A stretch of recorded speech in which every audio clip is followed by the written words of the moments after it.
graça de nosso Senhor e Salvador Jesus Cristo seja sobre cada um de nossos preciosos irmãos, você que está nos assistindo, e mais este estudo, quando nós estamos trazendo esta série de estudos sobre a Palavra de Deus.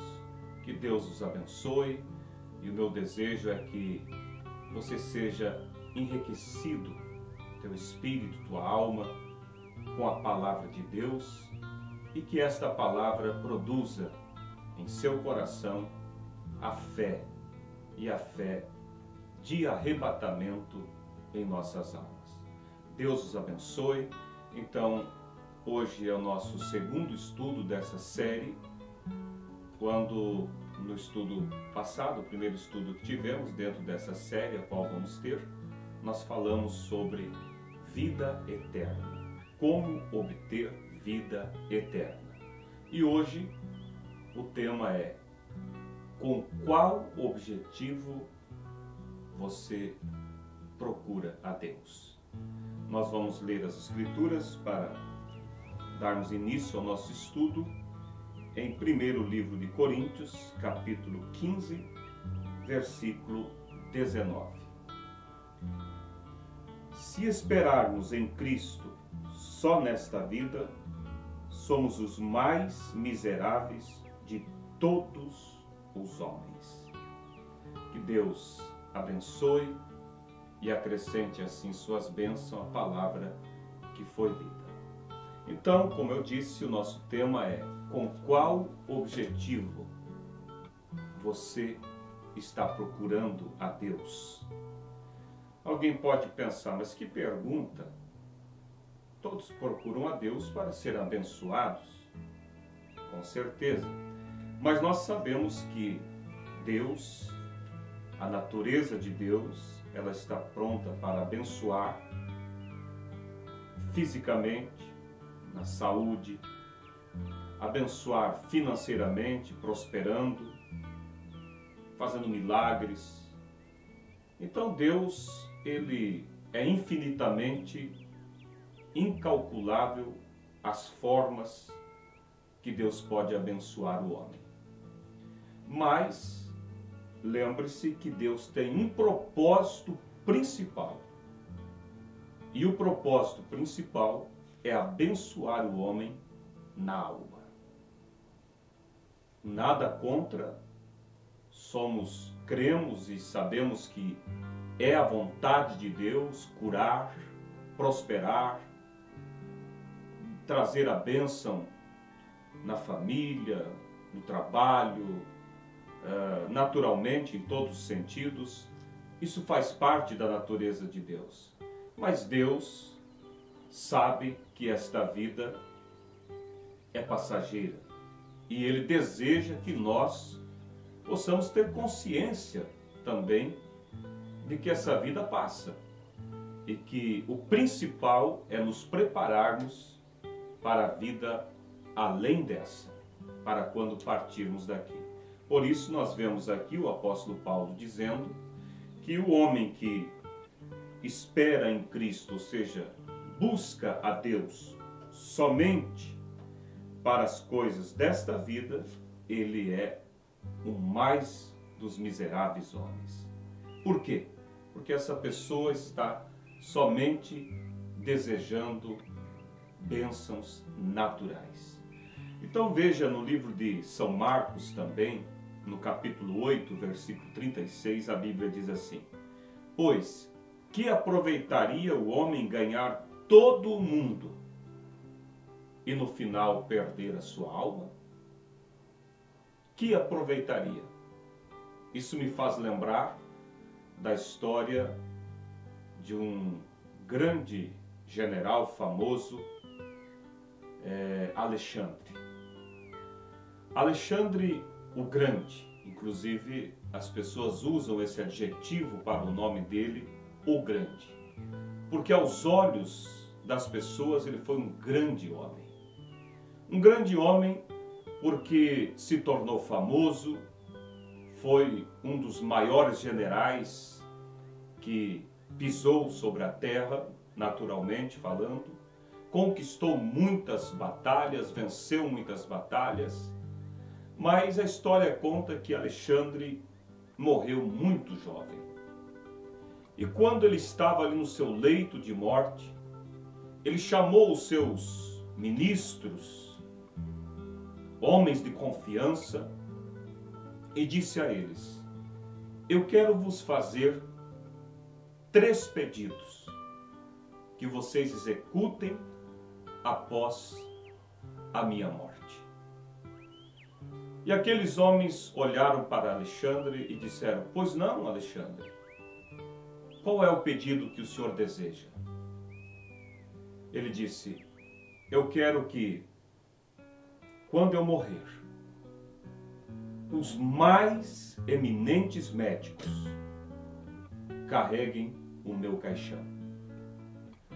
Eu quero que, enquanto esses eminentes médicos estiverem carregando o meu caixão, eu quero que no caminho por onde vai passar o cortejo esteja depositado todas as minhas conquistas, as minhas glórias, meus troféus.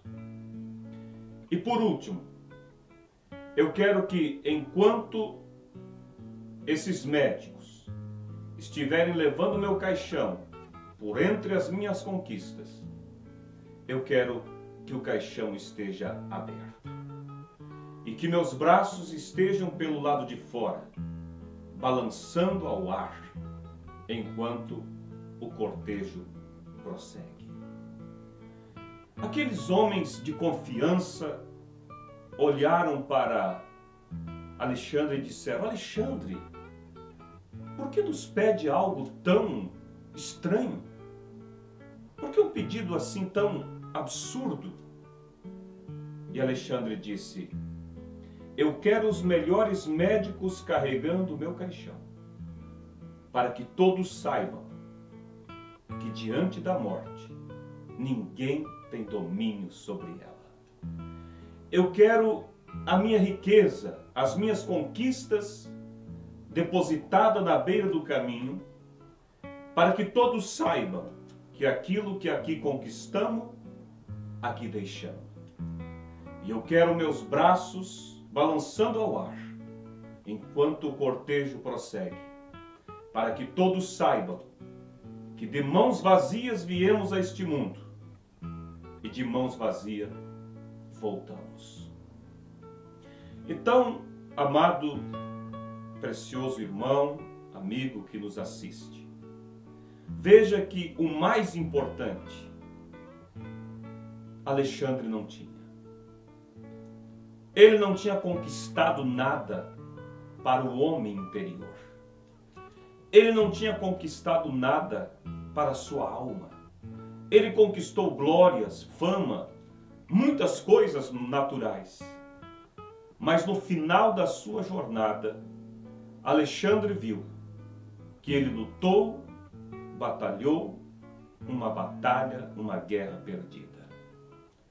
Porque ele não fez algo para que pudesse acompanhá-lo para outra vida, para a eternidade. Por isso o apóstolo Paulo disse nas escrituras que lemos, que se nós buscarmos a Deus só para as coisas desta vida, somos os mais miseráveis homens. Então veja que devemos ter consciência da razão pela qual nós estamos nos aproximando de Deus. Porque nada contra uma pessoa se aproximar de Deus para buscar cura. Nada contra uma pessoa se aproximar de Deus para que Deus a prospere. Mas o que está errado é quando a pessoa se aproxima de Deus somente com o foco voltado às coisas desta vida. Quando ela deixa o principal de lado.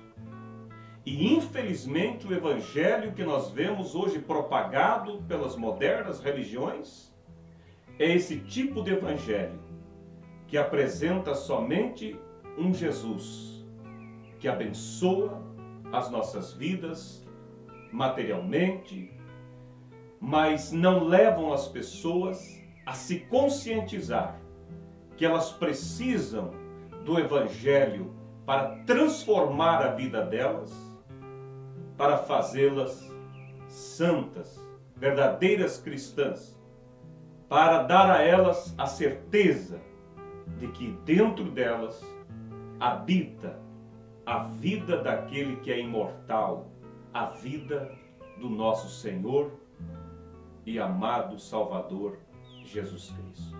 Então, ouvinte, eu lhe chamo a atenção para que você, neste estudo, analise junto comigo qual é a razão que estamos buscando a Deus. Vemos em São Mateus, capítulo 7, versículo 19, que diz: nem todo que me diz Senhor, Senhor, entrará no reino dos céus, mas aquele que faz a vontade de meu Pai que está nos céus. Muitos dirão naquele dia: Senhor, Senhor, não profetizamos nós em teu nome? E em teu nome não expulsamos demônios? E em teu nome não fizemos muitas maravilhas? E então lhes direi abertamente: nunca vos conheci. Apartai-vos de mim, vós que praticais a iniquidade. Então vemos, amados irmãos, que a Bíblia está muito clara ao dizer que essas pessoas que buscam a Deus somente para tirar proveito das bênçãos de Deus, mas que não querem um compromisso com Deus em sua alma, elas até serão abençoadas aqui. Porque a Bíblia diz: buscai e encontrarei, pedir e dar-se-vos-á. Se a pessoa busca, pede com fé, ela recebe. Ela recebe bênção, ela recebe até mesmo dons de Deus. Mas isso não significa que ela recebeu a vida eterna. A vida eterna é quando ela recebe a pessoa de Jesus Cristo como Salvador pessoal da sua vida e se entrega a Ele para uma vida de obediência e assim de amor para com Deus e para com a sua palavra. Essas pessoas, ouvintes, elas vão ter uma surpresa desagradável, porque elas receberam tantas bênçãos, falaram em línguas, profetizaram, tiveram prosperidade, bênçãos naturais, e elas pensavam: Deus está conosco, porque tudo que pedimos Ele tem nos dado. E quando elas se encontrarem no final da jornada delas, elas vão ver que elas não tiveram o principal, que era Deus na salvação da sua alma. Só buscaram Deus para os benefícios naturais. Só buscaram a Deus se aproveitando dos seus dons, mas nunca tiveram um compromisso com a palavra de Deus. E elas vão indagar, a Bíblia diz, a Jesus Cristo. E elas dirão: mas quando Jesus falar, apartai-vos de mim, vós praticadores de iniquidade. Sabe o que a palavra iniquidade significa? Pecado consciente.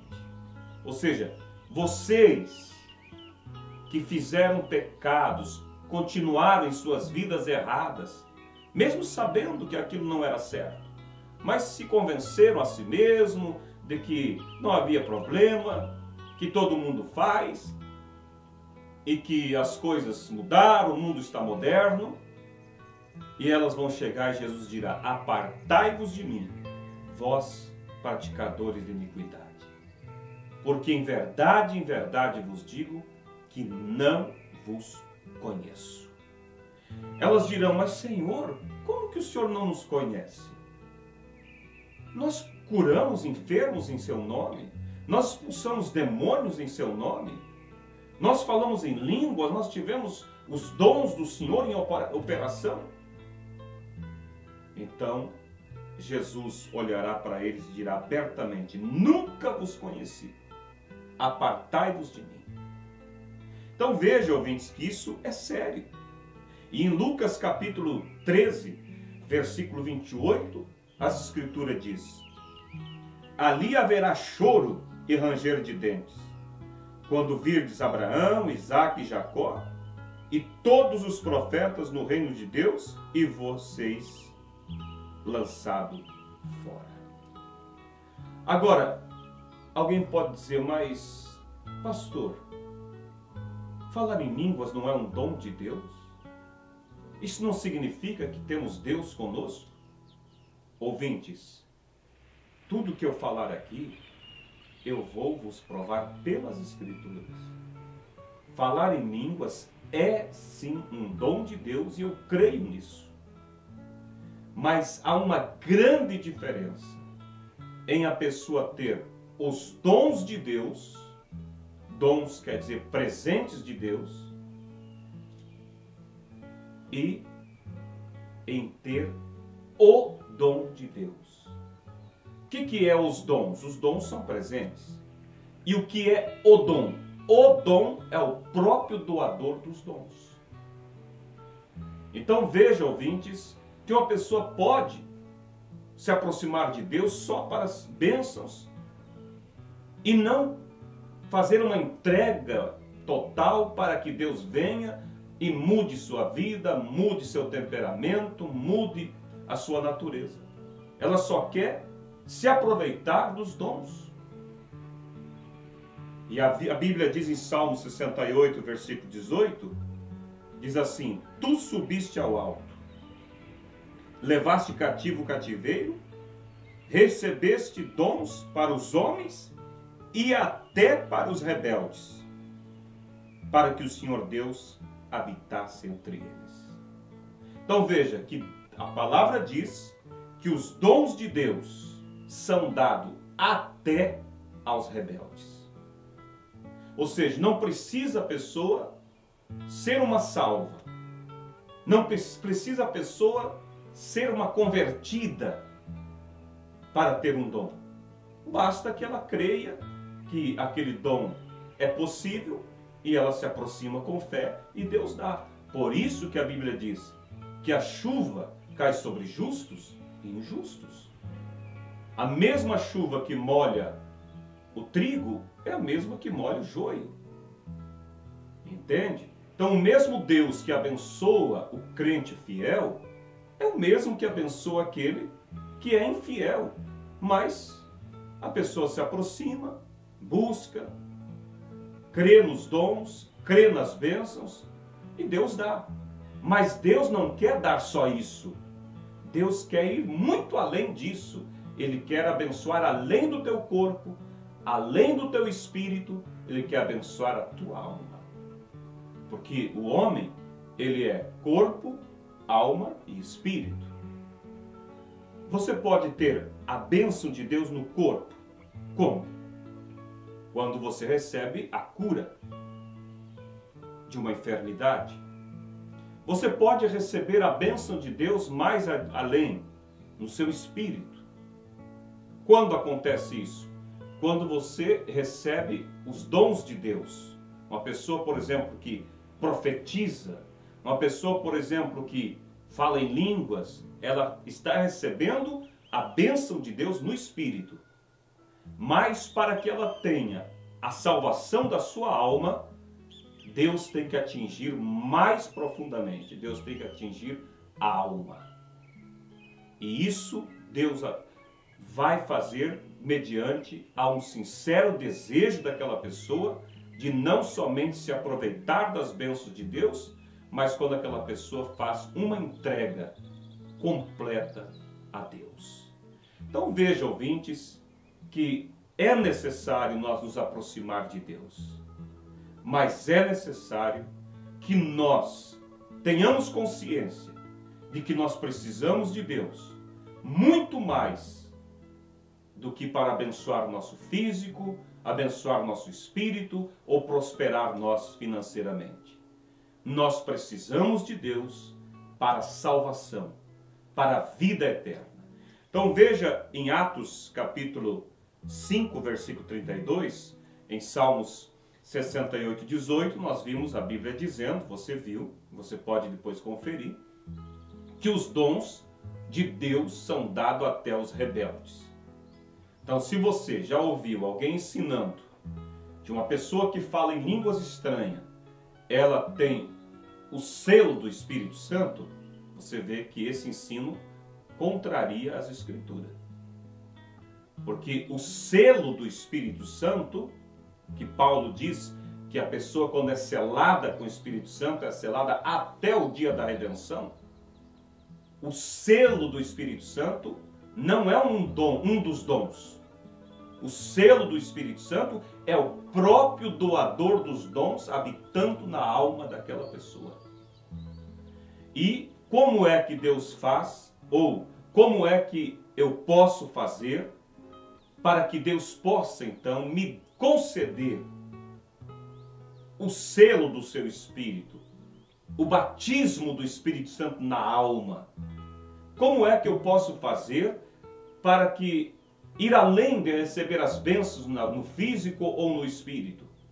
Em Atos capítulo 5, versículo 32, a Bíblia nos diz: e nós somos testemunhas acerca dessas palavras, nós e também o Espírito Santo, que Deus deu àqueles que lhe obedecem. Então veja, o Espírito Santo é dado somente àqueles que obedecem à palavra de Deus. Já os dons, nós vimos em Salmo 68, verso 18, é dado a todos os que buscam, até mesmo aos rebeldes. Então veja, ouvintes, salvação. O que é que temos? Aí que vem a pergunta. O que é que temos que fazer para ser salvo? Quem sabe você se pergunta, bem, eu quero me aproximar de Deus para ser um salvo, não somente para as bênçãos, o que é bom e desejamos e aceitamos. E aí vem a pergunta, o que eu tenho que fazer para ser um salvo? Vamos para as Escrituras. Em Atos capítulo 16, versículo 30 diz: e tirando-os para fora, disse: senhores, que é necessário que eu faça para me salvar? E eles disseram: crê no Senhor Jesus e serás salvo tu e tua casa.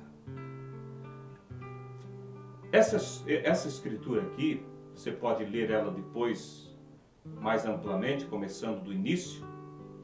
É quando Paulo estava preso e Deus veio e abriu as cadeias. E então, quando o centurião, o homem que cuidava da prisão, percebeu que as cadeias estavam abertas, ele pensou que todos os presos tinham fugido. E então ele pegou a espada para se matar. Porque ele pensou, agora, como eu vou falar perante o rei sobre essas celas abertas, vão acusar a mim de ter libertado esses presos. E quando ele tomou a espada para se suicidar, a Bíblia diz que o apóstolo Paulo disse para ele: não te faças mal, estamos todos aqui, ninguém fugiu. E quando Paulo disse isso, todos estamos aqui, aquele centurião percebeu que se tratava de algo sobrenatural. Porque como poderia uma prisão estar aberta e os presos não irem embora? Isso mostrava que a unção, a paz que havia ao redor de Paulo era tão grande que mesmo as cadeias abertas, os presos desejavam continuar ali para permanecer diante daquela unção. E vendo isso, aquele centurião desejou ter o mesmo que Paulo tinha. E então ele olhou para Paulo e disse: o que eu posso fazer para ser salvo? Paulo, olhando para ele, disse: crê no Senhor Jesus e será salvo tu e a tua casa. Então, aí está a resposta, ouvinte. O que é que se faz para ser um salvo? Devemos que crer em Jesus Cristo.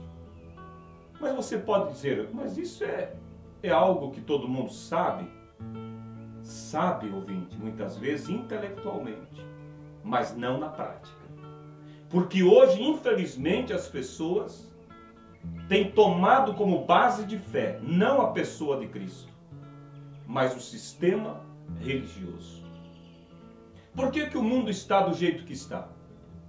Porque as pessoas, ao invés de crer no Senhor Jesus para a salvação, eles têm aceitado e crido em um sistema feito pelo homem, mesmo aquele sistema indo contra as Escrituras, pisando na doutrina da palavra, negando os ensinamentos bíblicos, mas as pessoas preferem muitas vezes não ferir o sistema a qual pertence, porque eles dizem, meu avô já era dessa igreja, meus pais foram dessa igreja, e eu também sou dessa igreja, nasci e vou morrer aqui. E então as pessoas não têm essa convicção de que Deus não tem compromisso com o sistema do homem. Você diz, mas toda religião fala em Deus, então todas são de Deus. Ouvintes, se todas as religiões realmente tivessem um compromisso com Deus, não haveria diferença entre uma fé e outra. Porque a palavra de Deus é uma só.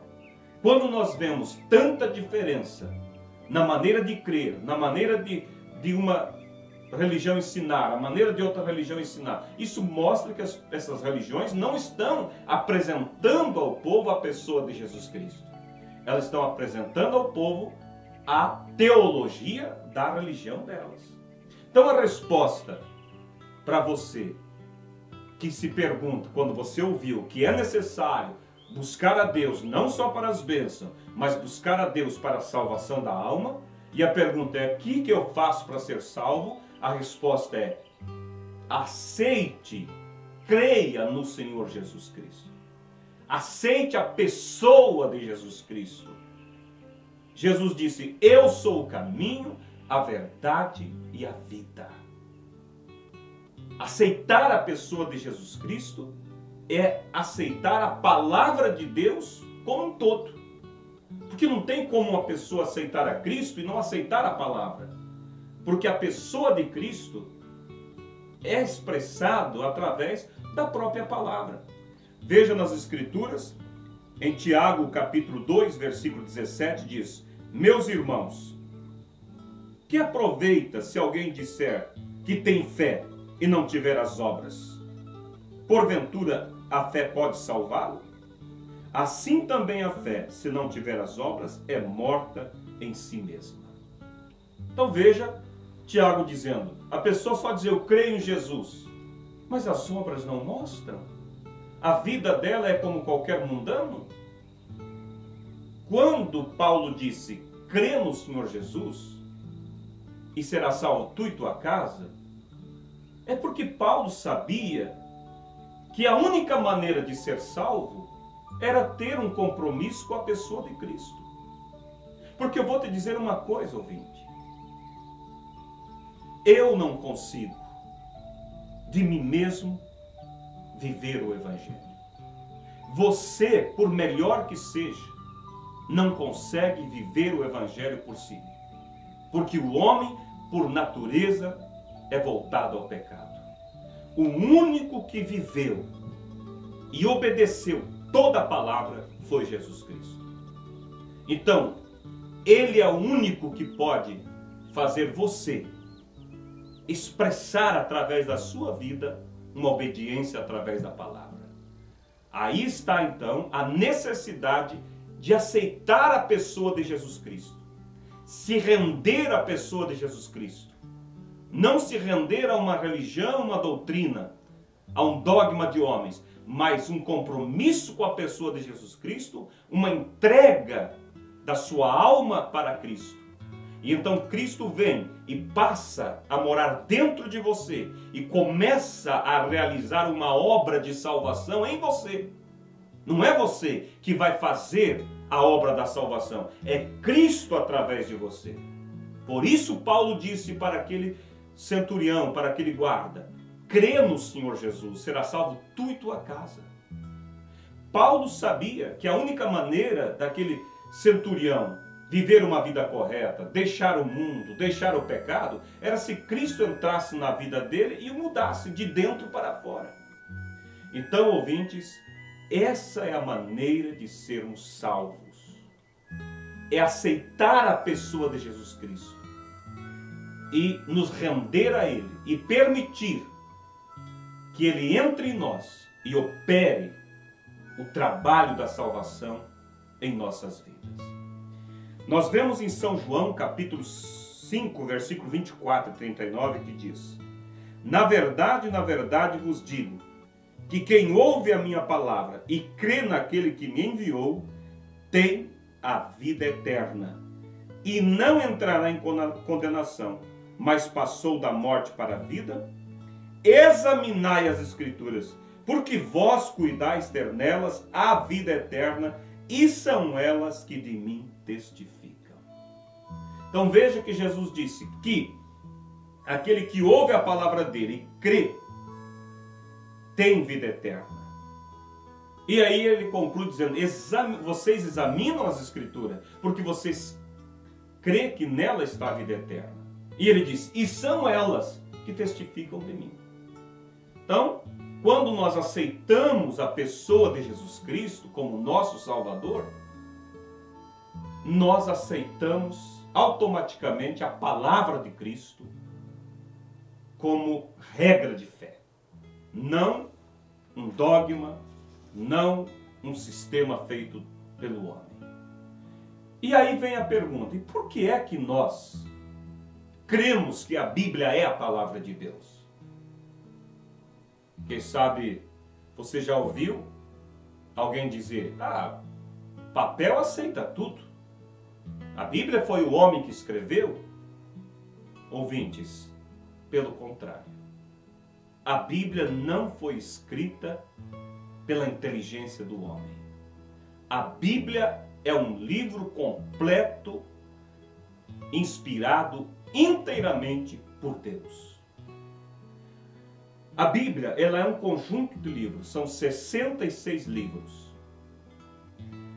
Foi escrito por cerca de 40 escribas, havendo a diferença entre um livro e o outro até de 1000 anos ou mais, de um para o outro. E quando no final todos esses 66 livros foram juntados em um livro só, você vê que mesmo aqueles escribas que viveram 1000 anos longe um do outro, que nunca se conheceram e que nem conheceram a obra do outro, quando você lê, as Escrituras se encaixam perfeitamente e não se contradizem. Pense um pouquinho. Se você pegasse 66 livros de medicina, escrito por 40 médicos diferentes, será que todos falariam a mesma linguagem? Ou será que eles não iriam se contradizer em alguma coisa? Sim, eles iriam se contradizer em muitas coisas. Porque o homem é falho. Mas quando nós vemos que a Bíblia, ela não se contradiz em nada, isso prova que foi escrito por Deus. Deus, é claro, teve que usar o homem, mas foi a inspiração de Deus. Então a Bíblia, ela não é, como muitos pensam, um livro somente de regras que algum homem fez. A Bíblia é um livro de profecias. A Bíblia é um livro que expressa a pessoa de Cristo e expressa eventos que estão ainda para acontecer e eventos que estão acontecendo. Se você for em uma livraria e comprar um livro sobre tecnologia, você diz, esse livro aqui é o livro de ponta. Amanhã ou depois esse livro estará ultrapassado. Por quê? Surgirá um novo livro com tecnologias mais avançadas. Mas a Bíblia é o livro mais velho e o livro mais atual. Se você ligar o rádio, ligar a televisão e ver uma notícia que você nunca ouviu falar sobre aquilo, volte para as Escrituras e você vai ver que em algum lugar a Bíblia já falava sobre aquilo. Então a Bíblia é muito mais do que nós pensamos. A Bíblia, ela expressa a pessoa de Jesus Cristo, ela expressa o plano da redenção. A Bíblia é um livro de profecias que falam de eventos que se passaram, que estão passando no momento e que ainda vão acontecer. A Bíblia é o livro mais seguro. Por isso nós cremos na Bíblia, porque ela é a palavra de Deus. Inegavelmente, ninguém pode negar. Ela é a palavra de Deus comprovada. E nós podemos olhar em João capítulo 14, versículo 6, onde diz: Disse-lhe Jesus, eu sou o caminho, a verdade e a vida, e ninguém vem ao Pai senão por mim. E sendo que Jesus é a própria Bíblia expressa, então quando você vem a Jesus, você vem à Bíblia, você vem à palavra. São João 1 diz assim, no versículo 14, no versículo 1 diz, no princípio era o verbo, e o verbo estava com Deus, e o verbo era Deus. E no verso 14 diz, e o verbo se fez carne e habitou entre nós. Ou seja, no princípio era o verbo, era a palavra. Essa palavra que era Deus se fez carne e habitou entre nós. O Deus, a palavra de Deus se humanizou em um corpo chamado Jesus. Então Jesus não é outra coisa a não ser a própria palavra de Deus que se expressou de maneira corpórea na terra. E agora ele se expressa para a igreja através da sua palavra. E quando você tem a palavra de Deus, você tem Cristo. Jesus disse, vocês examinam as Escrituras porque vocês cuidam que nelas existe vida eterna. E são elas que de mim testificam. Veja também, ouvintes, em Apocalipse capítulo 19, versículo 13. Estava vestido de uma veste salpicada de sangue, e o nome pelo qual se chama é a Palavra de Deus. Quem é esse que estava vestido com a veste salpicada de sangue? Jesus. E o nome dele, o qual se chama a Palavra de Deus. Poderíamos citar aqui, mas não podemos citar muito porque o tempo nos é pouco. Mas vamos citar aqui algumas profecias, como eu disse a você, que a Bíblia, além de ser um livro que expressa o plano da redenção, mostra a pessoa de Jesus Cristo, ela também é um livro de profecias. Podemos citar algumas profecias para você ver. Por exemplo, em São Mateus capítulo 24, versículos 6 ao 7, nós vamos ver a Bíblia falando sobre que haveria nos últimos tempos guerras, rumores de guerras, pestes e terremotos em vários lugares. Porventura isso não está acontecendo? O incrédulo diz, isso sempre houve. Não na quantidade que está acontecendo agora. Quando você vê essas coisas, isso é sinal do tempo do fim. Em Mateus 24, versículo 5, ao verso 24, diz assim, que haveria falsos ungidos. Mateus 24, verso 5, melhor dizendo. Nos últimos dias haveria falsos ungidos. O que é falso ungido? São pessoas falsas que ensinam um evangelho falso, que ensinam teorias de homens, mas ungidas corretamente para curar, para operar milagres, como eu falava no início. E isso é o que engana muito. Porque aquela pessoa põe a mão sobre o enfermo é curado. O diabo não pode curar ninguém. Se a pessoa é curada, é Deus que está curando. Então a unção para curar é uma unção correta. Mas a pessoa que está sendo ungida por uma unção correta para curar, ela é falsa. Por que é falsa? Porque ela nega a doutrina, nega os ensinamentos de Deus e ensina esse evangelho social do não faz mal, não tem importância, que nós vemos hoje na sociedade e a cada vez as pessoas indo de mal a pior.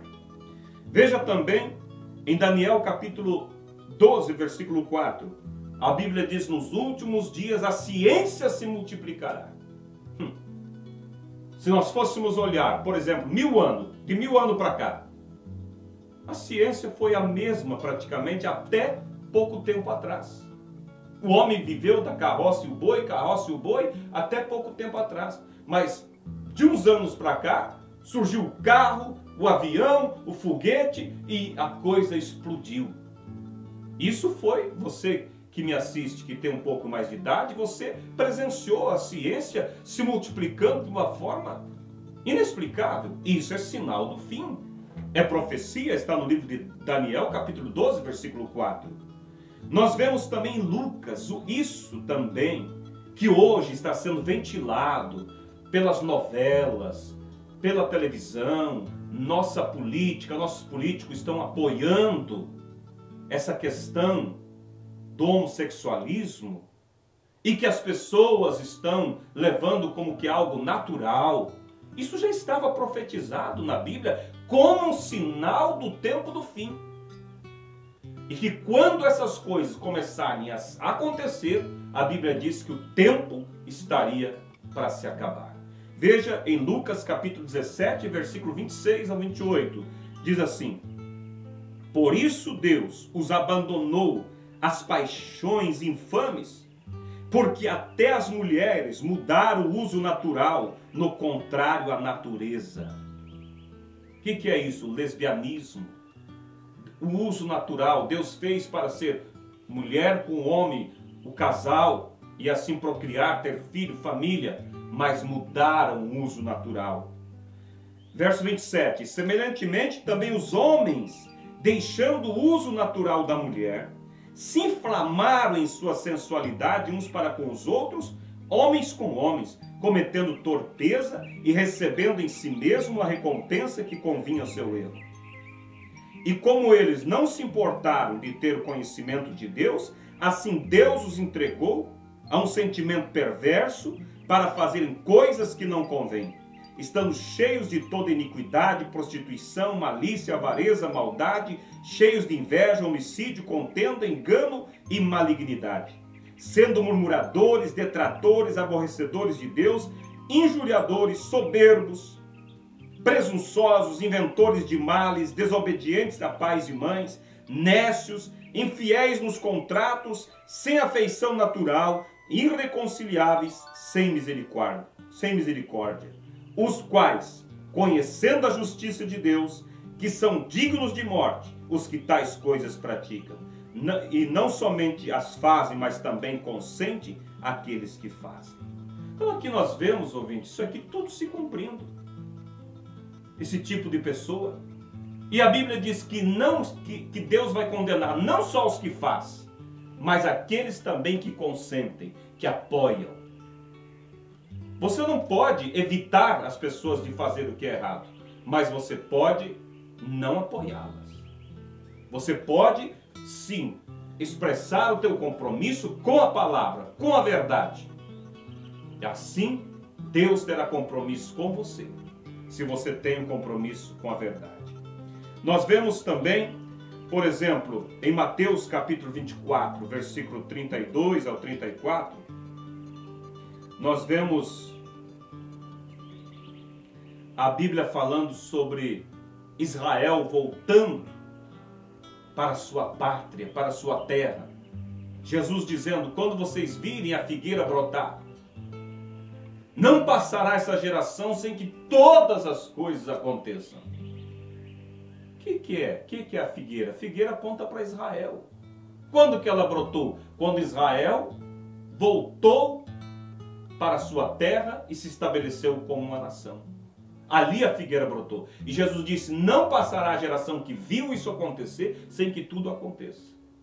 E por que é que Israel voltou para a terra deles? Porque quando Cristo arrebatar a sua noiva, o evangelho voltará aos judeus. E a Bíblia diz em Apocalipse 7 que serão salvos 144 mil judeus. Então veja que o evangelho está prestes a voltar aos judeus. Mas quando o evangelho voltar aos judeus, é sinal que a porta aos gentios já se fechou. Então hoje nós estamos vivendo no restinho do período da misericórdia de Deus.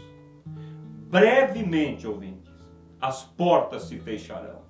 Brevemente, Cristo levará a sua noiva e o juízo de Deus cairá sobre a terra, sobre aqueles que rejeitaram a palavra, sobre aqueles que simplesmente buscaram a Deus para benefício próprio e nunca quiseram um compromisso com Deus. Preferiram um compromisso com uma religião do que o compromisso com a palavra de Deus.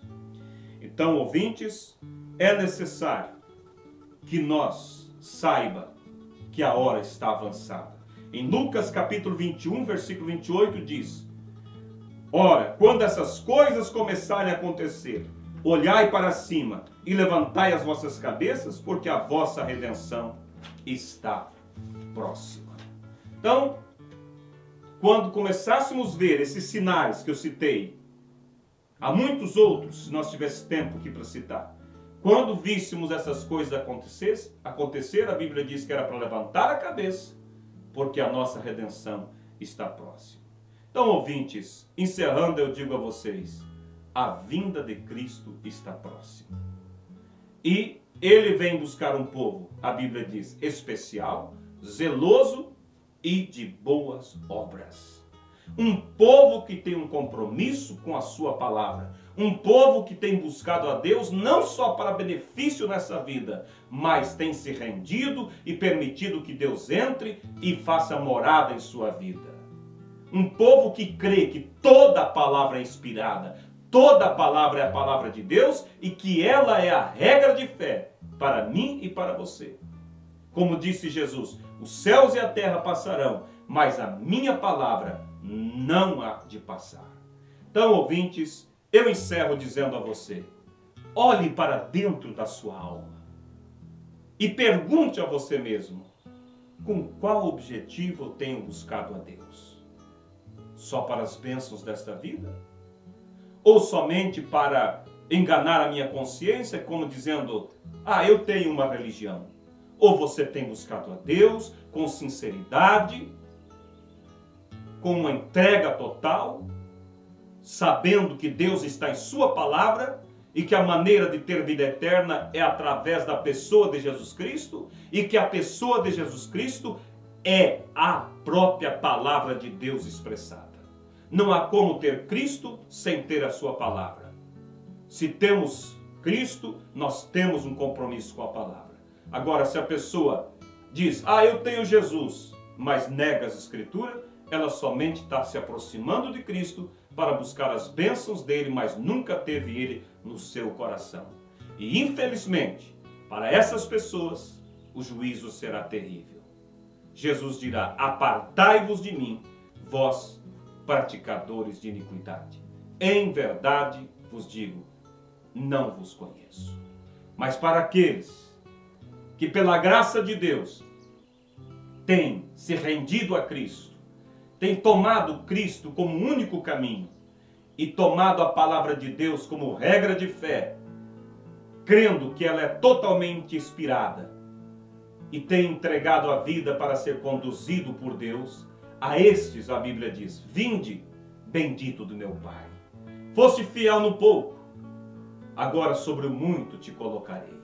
E não esqueça, ouvinte, não somos salvos por capacidade própria, mas quando nos rendemos a Deus, Ele entra em nós e opera o trabalho de salvação através da nossa vida. Deus os abençoe, em nome de nosso Senhor Jesus Cristo, e até nosso próximo estudo, quando vamos estar dando sequência ao trabalho de Deus na vida de um salvo. Deus os abençoe.